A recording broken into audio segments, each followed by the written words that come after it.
Hello my dear students. मैं प्रमोद बुरा। जैसा कि आप सबको पता लग चुका है कि हमारा यूट्यूब के ऊपर चैनल भी अब चलने लग गया है, उसके ऊपर कंटिन्यू वीडियोस भी आ रही है। अब हम एक टाइम सेट करेंगे ताकि मतलब बच्चों को वेट ना करना पड़े कि किस टाइम को वीडियो आ रही है। तो अब हम एक दो दिनों में हम एक शेड्यूल बना लेंगे कि इस टाइम हमारी एक वीडियो 10th क्लास के लिए आएगी और इस टाइम हमारी वीडियो 11th के लिए आएगी, इस टाइम हमारी वीडियो 12th के लिए आएगी। उसका मैं आपको डिस्क्रिप्शन सारा एक दो वीडियो में दे दूंगा। पर फिलहाल मैं अभी एक जो चैप्टर स्टार्ट कर रहा हूँ, ये बच्चों के कमेंट आ रहे हैं कि सर जैसे आपने एसी करंट करवाया है वैसे रे ऑप्टिक्स करवा सकते हो क्या। और एक बच्चे का कमेंट आया है कि सर वे ऑप्टिक्स करवा दो। तो पहले मेरा प्लान रे ऑप्टिक्स का है, क्योंकि रे ऑप्टिक्स का क्या है, न्यूमेरिकल पोर्शन जो है बोर्ड में आता ही आता है। तो पहले हमने, हालांकि रे ऑप्टिक्स के हमने तीन टॉपिक की वीडियो बनाई थी। एक तो हमने सिंपल माइक्रोस्कोप, कंपाउंड माइक्रोस्कोप और टेलीस्कोप की। तो उसके अंदर तीन एक टॉपिक और भी हैं, जैसे लेंस मेकर फॉर्मूला है, प्रिज्म है, रिफ्रैक्शन बाय स्फेरिकल सरफेस है। इसकी हम वीडियो बनाने वाले हैं। तो जिन स्टूडेंट्स ने हमारा ये प्ले स्टोर पे ऐप डाउनलोड नहीं किया वो ये ऐप डाउनलोड कर लें। और जो आईफोन यूज़र हैं उनको ये ऐप एक लिंक के थ्रू मिलेगा। तो आप मेरे से लिंक जो है मेरे इस व्हाट्सअप नंबर पे आप मैसेज कर दें, मैं आपको आईफोन यूज़र को मैं लिंक प्रोवाइड करवा दूंगा ताकि वो हमारा ये जो ऐप है वो अपने आईफोन में भी यूज़ कर सकें। और ये हमारा यूट्यूब चैनल है प्रमोद बुरा अकेडमी नाम से, आप इसको फॉलो करें, सब्सक्राइब करें और आगे अपने फ्रेंड्स के साथ शेयर भी करें। और हमारा जो इन दिनों में एक कोर्स लॉन्च होने वाला है, जो स्टूडेंट्स अगले साल 12th में होने वाले हैं, यानी अब जो 11th में चल रहे हैं, उनको मैं ये सूचना भी दे देता हूँ कि हमारा 2 या 3 दिनों में एक मतलब बैच जो है, कोर्स जो है वो लॉन्च होने वाला है, जिसके ऊपर अभी 5 दिसंबर तक 75% डिस्काउंट रहेगा। अगर वो परचेज कर लेते हैं तो उनको वही पूरी जो कहते हैं ना कि 12th क्लास की फ़िज़िक्स, वो उनको एक कम पैसे में प्रोवाइड हो पाएगी, जिसके अंदर हर चैप्टर के एक मतलब जीरो से लेके, ऐसा नहीं है कि हम सीधा चैप्टर को स्टार्ट एंड पे ले जाएंगे, बिल्कुल चैप्टर जहाँ से स्टार्ट होगा फिर जहाँ न्यूमेरिकल के हाई लेवल तक जी कौन से क्वेश्चन एनसीईआरटी के हैं और किस टाइप के क्वेश्चन आने वाले हैं, तो उसका एक पूरा आपको एक कंटेंट ऑनलाइन प्रोवाइड करवाएंगे। तो जो बच्चे 12th के हैं, 11th के फाउंडेशन के हैं, तो अभी हमारा कुछ दिनों में एक ये कहते हैं ना कि डिस्काउंट ऑफर आने वाला है। आप जल्दी से, उसका बच्चों में बड़ा ही इंतज़ार है। बच्चे कह रहे हैं सर कब लॉन्च होने वाले हैं, 2 या 3 दिनों में मैं आपको बता दूंगा कि आप उनको परचेज़ कर लीजिए और उसके अंदर धीरे धीरे कंटेंट आपको मिलते रहेंगे और उसके अंदर सारा का सारा सिस्टम एक सीक्वेंस से चलेगा। तो अब हम रे ऑप्टिक्स की न्यूमेरिकल स्टार्ट करते हैं स्टूडेंट्स। और वैसे भी आज सबको happy Republic day from Pramod बुरा अकेडमी। ओके स्टूडेंट्स, तो हम सीधा क्वेश्चन स्टार्ट करते हैं। हमारा फर्स्ट क्वेश्चन देखते हैं स्टूडेंट्स कौन सा है। फर्स्ट क्वेश्चन ये है स्टूडेंट्स, ये मैंने थोड़ी देर पहले किसी को समझाया था, तो ये डायग्राम यहाँ बना हुआ है, तो मैं डायग्राम इरेज कर देता हूँ ताकि आपको मैं दोबारा सारा एक्सप्लेन कर सकूँ कि किस तरह कहना चाहता है।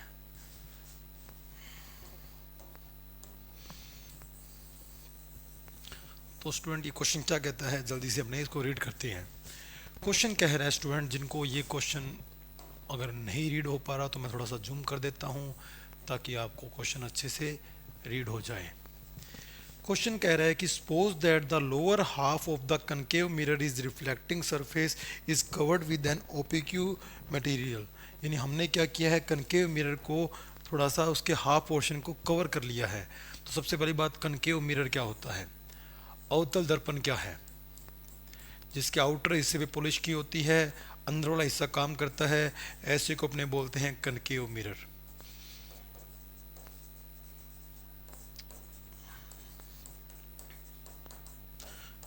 तो एक बात मैं आपको बता देता हूँ इस चैप्टर के न्यूमेरिकल करने से पहले कि कनकेव वर्ड जहाँ भी आएगा, चाहे वो लेंस के साथ आए स्टूडेंट, चाहे वो मिरर के साथ आए, कनकेव की रेडियस, कनकेव की फोकस माइनस की होती है। अगर नाम कन्वेक्स है तो उसकी रेडियस और उसकी फोकस जो होगी वो पॉजिटिव होगी। ओके स्टूडेंट, तो ये कनकेव है। ये कहाँ काम आएगी? जब ये मैं जो बता रहा हूँ आगे बहुत क्वेश्चन आएंगे तब मैं बोलूँगा देखो ये कनकेव है, इसलिए मैं इसकी फोकस माइनस की ले रहा हूँ। और ये कनकेव की ही फोकस माइनस की क्यों होती है भी, चाहे वो कनकेव मिरर है, चाहे वो कनकेव लेंस है, यानी अवतल दर्पण है या अवतल लेंस है, उसकी जो फोकस जो है वो माइनस क्यों होती है? ये हमारे बिल्कुल जो कहते हैं जीरो बैलेंस, जो जीरो बैच से जो बैच स्टार्ट हो रहा है उसके अंदर सारी बातें डिटेल में एक्सप्लेन की जाएगी। अभी तो सबको बस टाइम के हिसाब से हम एक बार वैसे ही बस टॉपिक्स प्रोवाइड करवा रहे हैं ताकि उनका कुछ बेनिफिट हो सके। चलो अभी क्या क्या रहा है वो देखते हैं। ये आपकी प्रिंसिपल एक्सिस है, ये आपका पोल पॉइंट है स्टूडेंट्स। अब ये कह रहा है कि आपने क्या किया है, इसके लोअर हाफ पोर्शन को आपने किसी नॉन रिफ्लेक्टिंग सरफेस से आपने कवर कर लिया। तो मैंने इसकी जो लोअर वाला हिस्सा है इसको मैंने किसी नॉन रिफ्लेक्टिंग, यानी अभी इसके ऊपर जो रेज गिरेगी वो रिफ्लेक्ट नहीं होगी, तो इसको मैंने नॉन रिफ्लेक्टिंग सरफेस से मटेरियल से कवर कर दिया। अब इमेज पे क्या फ़र्क पड़ेगा? तो कई सोच रहे होंगे इमेज नहीं बनेगी। ऐसा नहीं है स्टूडेंट, क्योंकि जो रे इस लेंस मिरर के सामने रखी हुई है, जो उसमें से एक रे पैरेलल जाएगी, वो फोकस से पास होगी। अगर आप दिख रहा है कि पोल पे भी रेज आ सकती है, क्योंकि पोल के नीचे का हिस्सा कवर है, दोनों रेज कहीं भिड़ेगी तो इमेज तो बनेगी। तो फिर इसको कवर करने से किसको नुकसान हुआ? इसको कवर करने से जो इमेज है उसकी इंटेंसिटी को नुकसान हुआ। अब हमारी जो इमेज है वो उतनी क्लियर नहीं बन पाएगी। इमेज को नुकसान हुआ मतलब इमेज की क्लियरिटी को नुकसान हुआ। इमेज बनेगी, ऐसा नहीं कि इमेज आधी बनेगी या इमेज पूरी नहीं बनेगी, ऐसा कुछ नहीं है। तो यानी कुल मिला के ऐसा करने से इमेज की जो इंटेंसिटी है वो डल हो जाती है, क्योंकि वो आधी रेज यहाँ पर आके फोकस नहीं करवा पाती। वरना अगर ये हिस्सा होता तो कुछ रेज यहाँ से भी आती। जितनी मैक्सिमम रेज अगर आपस में मिक्स होगी उतनी बढ़िया इमेज बनेगी। उसका रीज़न ये है। सेकंड क्वेश्चन देखते हैं स्टूडेंट। सेकंड क्वेश्चन,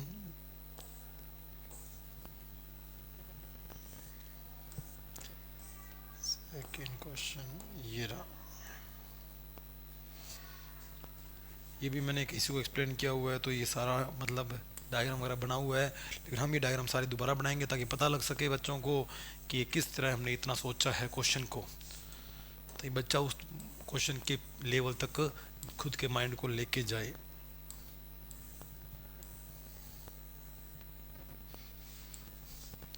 क्या कहता है? कहता है कि एक मोबाइल फ़ोन है, वो एक पैरेलल एक्सिस के सामने, कनकेव मिरर के सामने आपके सामने रखा हुआ है। आप उसका एक सूटेबल डायग्राम भी देख रहे हैं।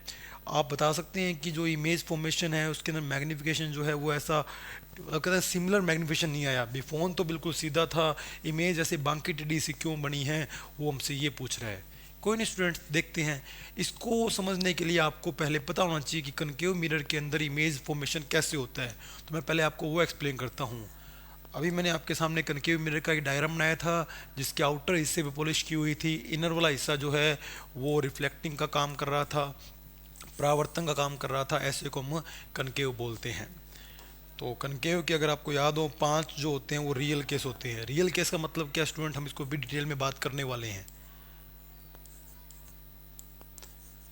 तो हमारे पास 6 ऑप्शन है ऑब्जेक्ट को रखने के लिए। आप ऑब्जेक्ट को इस मिरर के फोकस पे रख सकते हैं, आप इसको फोकस और सेंटर के बीच में रख सकते हैं, सेंटर पे रख सकते हैं, सेंटर और इनफाइनाइट के बीच में रख सकते हैं, इनफाइनाइट के बीच में रख सकते हैं, और एक आपका केस बनता है वर्चुअल, जो फोकस और पोल के बीच में बनता है। तो स्टूडेंट्स मैं आपको बता देता हूँ कि जब आपका ऑब्जेक्ट इनफाइनाइट पे रखा होता है तब उसकी इमेज फोकस पे बनती है और बाहर ही बनती है। जब कभी इमेज मिरर के बाहर बने तो स्टूडेंट्स उस इमेज को बोलते हैं रियल इमेज। तो ये जो 5 केस मैं बना रहा हूँ, इन पांचों की इमेज बाहर ही बनती है। तो ये क्या है? पांचों की पांचों रियल इमेज है, वास्तविक प्रतिबिंब है। तो इन पांचों की इमेज, जितना ऑब्जेक्ट पास आ रहा है बस इमेज थोड़ा दूर जा रही है। पहले 2 की इमेज छोटी बनती है, तीसरे की इमेज इक्वल बनती है। यानी सेंटर ऑफ कर्वेचर वाले की जो इमेज है वो सेंटर ऑफ कर्वेचर पे ही बनती है। उसके आगे वाले जो 2 ऑब्जेक्ट हैं उनकी इमेज पीछे बनती है और बड़ी बनती है। और केस नंबर 6 जो होता है स्टूडेंट, उसके अंदर इमेज जो बनती है वो मिरर के अंदर बनती है। इसलिए रेज इधर से आ रही है, डिस्टेंस भी आप अगर पोल से इधर नापोगे, मेजर करोगे तो वो डिस्टेंस किसकी होगी? प्लस की होगी। बाकी इन पांचों की जो इमेज है, इमेज डिस्टेंस वो माइनस की होगी। ऑब्जेक्ट सारे ही इधर रखे हुए हैं तो यू किसका लिया जाएगा? माइनस का ही लिया जाएगा। तो ये तो सारे कनकेव के मैंने आपको इमेज फॉर्मेशन बताए हैं एक छोटे से डायग्राम के अकॉर्डिंग। अब क्वेश्चन देखते हैं। तो हुआ क्या स्टूडेंट, अब ये जब हमने इसके सामने हमारा जब मोबाइल फ़ोन रखा तो उसका मैग्नीफिकेशन सेम क्यों नहीं आया? क्योंकि अब आप देखोगे कि यहाँ आपका पोल है, यहाँ आपका फोकस है, यहाँ आपका सेंटर ऑफ कर्वेचर है, यहाँ आपका इनफाइनाइट है, और आपका मोबाइल फ़ोन ऐसे रखा हुआ है स्टूडेंट। आप ध्यान से देखो तो ये सेंटर ऑफ कर्वेचर पे ही रखा हुआ है। तो सेंटर ऑफ कर्वेचर वाले की जो इमेज बनती है स्टूडेंट, वो सेंटर ऑफ कर्वेचर के मतलब उधर ही बनती है, इक्वल बनती है, बस उल्टी बनती है।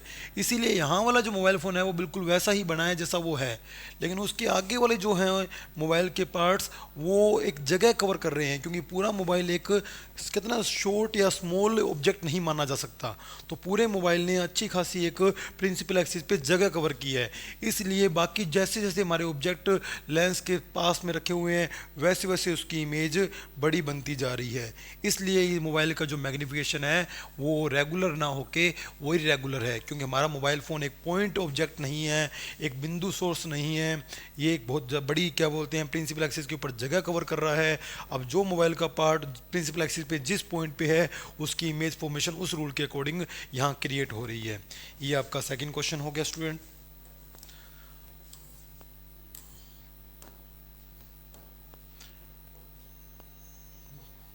ये बार बार मैं आपको स्क्रीन पे इसीलिए दिखा रहा हूँ ताकि आपको पता लगता रहे कि आपको ये काम करना है, सबको इस चैनल को सब्सक्राइब कराना है, फॉलो करवाना है, शेयर करवाना है, ताकि आप तक वीडियो आती रहे और हमारी जो मेहनत है उसका मतलब लोगों को भी फ़ायदा मिले और हमें भी फ़ायदा मिले।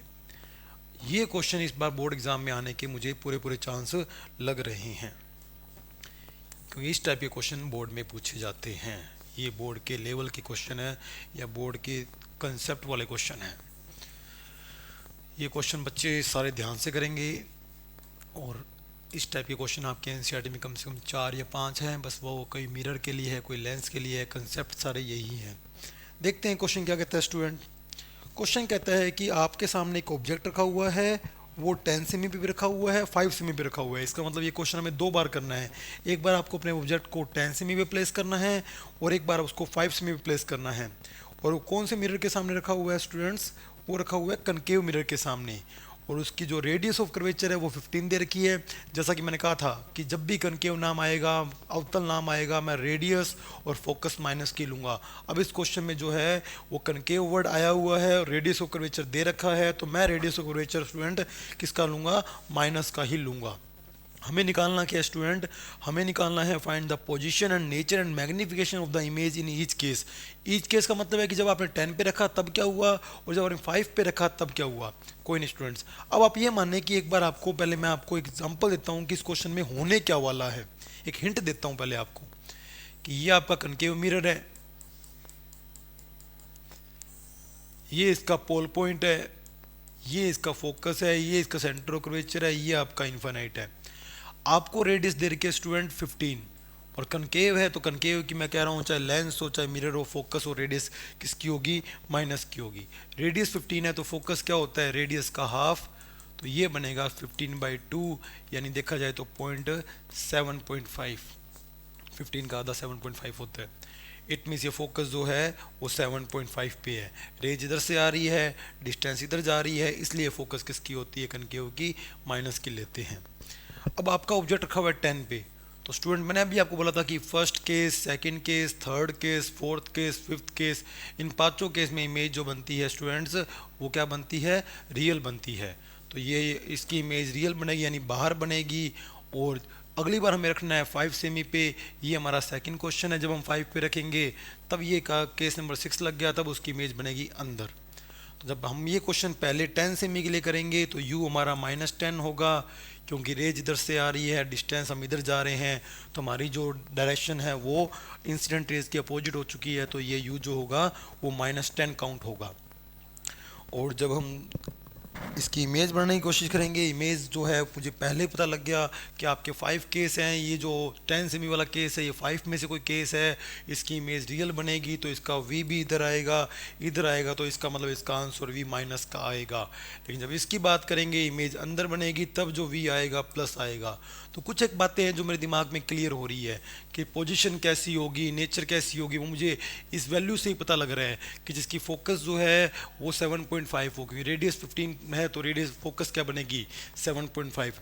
जिसकी फोकस 7.5 वो ऑब्जेक्ट 10 पे रखा होगा, इट मीन्स वो ऑब्जेक्ट फोकस से उधर रखा हुआ है, तो उसकी जो इमेज बनेगी वो मिरर के बाहर बनेगी। तो नेचर कैसी होगी? रियल होगी। और कैसी होगी? उल्टी इमेज बनेगी। और जब हमारा 5 पे रखा होगा तो इमेज सीधी बनेगी और वर्चुअल बनेगी। चलो इस क्वेश्चन को हम अब करते हैं। ये तो मैंने क्वेश्चन आपको समझाया है ताकि आपके जो आंसर आए वो आपको आंसर को पहचान सको कि हमारा सही है कि गलत है। ये स्टूडेंट्स देखते हैं।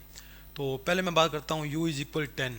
वो 10 माइनस का क्यों है? क्योंकि वो मिरर के इधर रखा हुआ है। तो रेज आपकी इधर से आ रही है, डिस्टेंस आप इधर मेजर कर रहे हो, तो u माइनस का आपको रेडियस की 1 है 15, और फोकस जो होता है वो रेडियस का हाफ होता है, वो बनेगा 15/2, यानी चाहो तो 7.5, लेकिन मैं न्यूमेरिकल इसी से करना चाहूँगा ताकि मुझे पॉइंटों से पंगे ना लेने पड़े। तो लेंस फॉर्मूला लगाता हूँ ताकि मैं इमेज कैलकुलेट कर सकूँ। सॉरी, मिरर है तो मिरर फॉर्मूला लगाऊंगा। मिरर के अंदर स्टूडेंट यहाँ क्या आता है? प्लस आता है। ये हमने मिरर फॉर्मूला ड्राइव किया हुआ है, उसकी वीडियो भी आपको मिल जाएगी। तो ये आपका यहाँ प्लस आता है। और अगर इसके मैग्नीफिकेशन की बात करें, मैग्नीफिकेशन होता है कि क्या इमेज कितना टाइम बढ़ी है या कितना टाइम घटी है। तो मैग्नीफिकेशन होता है इमेज की हाइट अपॉन ऑब्जेक्ट की हाइट। अगर यहाँ प्लस आया है तो स्टूडेंट यहाँ क्या आएगा? माइनस आएगा। और लेंस फॉर्मूले की बात करें तो लेंस के अंदर यहाँ स्टूडेंट माइनस आता है, और मैग्नीफिकेशन में स्टूडेंट क्या आता है? प्लस आता है। ये चीज़ें हमारी वीडियो के अंदर अच्छे से क्लियर करवा रखी है जब हमने आपको लेंस फॉर्मूला मिरर फॉर्मूले का डेरिवेशन करवा रखा है। तो अभी तो फिलहाल आपको खाली फॉर्मूले याद रखने पड़ेंगे, क्योंकि अभी आपके पास इतना टाइम नहीं है कि आप सारी चीज़ें एक ही वीडियो में सीख सकें। तो आप थोड़ा सा वेट करें, जैसा आपको लग रहा है वैसा टाइम लगेगा हर चीज़ में। तो सबसे पहले मैं लगाता हूँ mirror formula. 1/f is equal 1/v plus 1/u।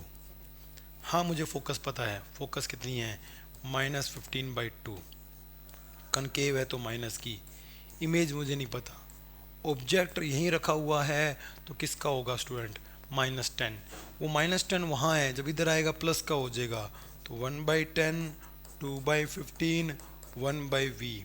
अगर मैं इसको सोल्व करूँ स्टूडेंट तो एलसीएम लेने पर क्या बन रहा है? देखे ध्यान से। एलसीएम आ रहा है 30, 10 3 जा 30, 15 2 जा 30, 2 2 जा 4। ये आपका आ रहा है -1/30, 1/v। तो v आपका स्टूडेंट आ रहा है 30। v माइनस का आया, मेरे को थोड़ा सा भी अचंभा नहीं हुआ। कारण क्या था कि मैं जानता था कि ये केस जो है वो रियल केस बन रहा है, तो इमेज इधर ही बनेगी, इसीलिए माइनस आया है। इस केस के मैग्नीफिकेशन की बात करें स्टूडेंट तो मैग्नीफिकेशन होता है image height upon object height. अगर आपके फॉर्मूले में यहाँ प्लस आ रहा है तो यहाँ क्या आएगा स्टूडेंट? माइनस आएगा। और अगर आप लेंस करोगे तो देखना, यहाँ मैं माइनस लगाऊंगा तब मैं यहाँ क्या लगाऊंगा? प्लस लगाऊंगा। ओके स्टूडेंट, देखते हैं। अब अगर बात की जाए कि मैग्नीफिकेशन, चलो हमें नहीं पता हमारा ऑब्जेक्ट कितने का है। अगर ऑब्जेक्ट दिया होता तो मैं ऑब्जेक्ट की हाइट भी निकाल लेता कि इमेज की हाइट क्या बनेगी। तो हम फिलहाल एक बार बात करते हैं मैग्नीफिकेशन की। v हमारा कितना आया स्टूडेंट? -30। और u हमारा कितना है? -10। क्योंकि दोनों के दोनों मिरर के बाहर रखे हुए हैं, रेज इधर जा रही है, डिस्टेंस पोल से मेजर करते हैं, तो इंसिडेंट रेज और पोल की डायरेक्शन दोनों अपोजिट है, इसलिए ये माइनस के आए हैं। तो माइनस माइनस प्लस हो गया और डिवाइड किया तो मैग्नीफिकेशन आपका कितना आ गया? -3 आ गया। तो अब इसका मतलब है कि एक बात मैं यहाँ पे कह रहा हूँ, ध्यान रखना, अगर आपका कभी भी मैग्नीफिकेशन m वर्ड अगर माइनस का आ रहा है स्टूडेंट, इसका मतलब है इमेज जो है वो हमेशा ही उल्टी बनेगी। m अगर प्लस का आ रहा है तो इमेज सीधी बनेगी, m अगर माइनस का आ रहा है तो इमेज उल्टी बनेगी। आप ये दिमाग में फिक्स ही कर लें स्टूडेंट कि अगर आप कोई क्वेश्चन कर रहे हैं लेंस मिरर का, उसके अंदर m अगर आपका माइनस का आया है, इट मीन्स उसकी वो जो इमेज बनी होगी वो उल्टी बनी होगी, ऑब्जेक्ट के जस्ट अपोजिट इमेज बनी होगी। अगर m अगर प्लस का आया है तो इमेज जो है वो सीधी बनी होगी। और m की वैल्यू अगर 1 से बड़ी आई है तो इमेज बड़ी बनेगी। अगर इसी में m पॉइंट में आया था 0.6 0.7 तो इमेज छोटी बनी है। इसका मतलब इमेज यहाँ पे 3 गुना बनी है और उल्टी इमेज बनी है। तो ये हमारा क्या हो गया? पोजीशन की इमेज जो है वो रियल है, 3 टाइम्स है, और उल्टी है, इन्वर्टेड है। मैग्नीफिकेशन हमने निकाल दिया। अब ये सारा क्वेश्चन हमने 10 सेमी से तो कर लिया, अब यही क्वेश्चन 5 सेमी से करते हैं। तो ये आपका कनकेव मिरर जिसकी आपको रेडियस दे रखी है, कनकेव था, अवतल था, इसलिए आपने माइनस का ले लिया। फोकस जो है वो रेडियस का हाफ हो गया, वो आपका 15/2 हो गया। अब आपने ऑब्जेक्ट रखा है 5 सेमी पे, और स्टूडेंट ये आपका बनने जा रहा है कनकेव का एक ही वर्चुअल केस होता है, ये उसी का क्वेश्चन हो गया, क्योंकि फोकस है 7.5 और आपका ऑब्जेक्ट है 5 पे। रेज इधर से आ रही है, आप डिस्टेंस पोल से इधर मेजर कर रहे हो, तो ये माइनस का है। तो लगा रहा हूँ lens form mirror formula 1/f plus 1/f is equal 1/v plus 1/u। देखते हैं फोकस कितनी है, 15 डिवाइड बाई 2। इमेज मुझे कैलकुलेट करनी है, ऑब्जेक्ट मेरा 5 पे है, इधर है माइनस का है, ये इधर आके प्लस का हो गया, ये ऐसे पड़ा है, इसको मैं एलसीएम ले लेता हूँ। 5 3 जा 15, 15 1 जा 15। तो स्टूडेंट आप ध्यान से देख लें कि यहाँ बन रहा है 1/15 इज इक्वल 1/v, और इस बार v प्लस का आया है। मेरे को कहते ना कि थोड़ा सा भी सोचने की, इतू सा भी सोचने की लोड नहीं है कि v प्लस का क्यों आया है, क्योंकि मुझे साफ दिख रहा है कि ऑब्जेक्ट इधर रखा हुआ है और ये केस नंबर 6 है, और केस नंबर 6 की इमेज जो है वो अंदर की साइड बनेगी, तो उधर डिस्टेंस किसकी काउंट होगी, प्लस की काउंट होगी। अब मैं बात करता हूँ मैग्नीफिकेशन की। वही बात, अगर आपके फॉर्मूले में प्लस है तो यहाँ मैग्नीफिकेशन में क्या आएगा, माइनस आएगा। v आपका 15 प्लस का है, u आपका माइनस का 5 है। स्टूडेंट आपने एक चीज़ देखी कि मैग्नीफिकेशन पहले भी आपका 3 ही आया था, इस क्वेश्चन का भी मैग्नीफिकेशन 3 है और इस क्वेश्चन का भी मैग्नीफिकेशन 3 ही है। बस वही बात जो मैं आपको बता रहा था कि अगर आपका कोई मैग्नीफिकेशन जो है माइनस का आए, इट मीन्स वो इमेज जो है वो उल्टी बनी है। और कनकेव में उल्टी बनने का मतलब है कि वो रियल इमेज बनी है, क्यों उल्टी बन रहा है कि वो बाहर बनी होगी तभी उल्टी बनी होगी। और इसमें प्लस का आया है, इसका मतलब ये इमेज जो है वर्चुअल इमेज बनी है। यहाँ भी इमेज 3 टाइम है, वहाँ भी इमेज 3 टाइम है। बस वहाँ अगर लिखेंगे तो यहाँ मैं ये लिखूँगा कि ये रियल इमेज है, बिगर इमेज है और उल्टी है, इन्वर्टेड है। जबकि अगर मैं यहाँ लिखूँगा इसके नेचर, तो यहाँ लिखूँगा वर्चुअल इमेज है। हालांकि ये भी 3 टाइम है क्योंकि m की वैल्यू 1 से बड़ी है, पर ये कैसी है, वर्चुअल इमेज है, बिगर है, और ये सीधी है। सीधी को बोलते हैं इरेक्ट, वो इन्वर्टेड है और ये इरेक्ट है। तो ये आपके 3 क्वेश्चन बहुत अच्छे थे और ये क्वेश्चन बोर्ड में आने के पूरे पूरे चांसेस हैं भी।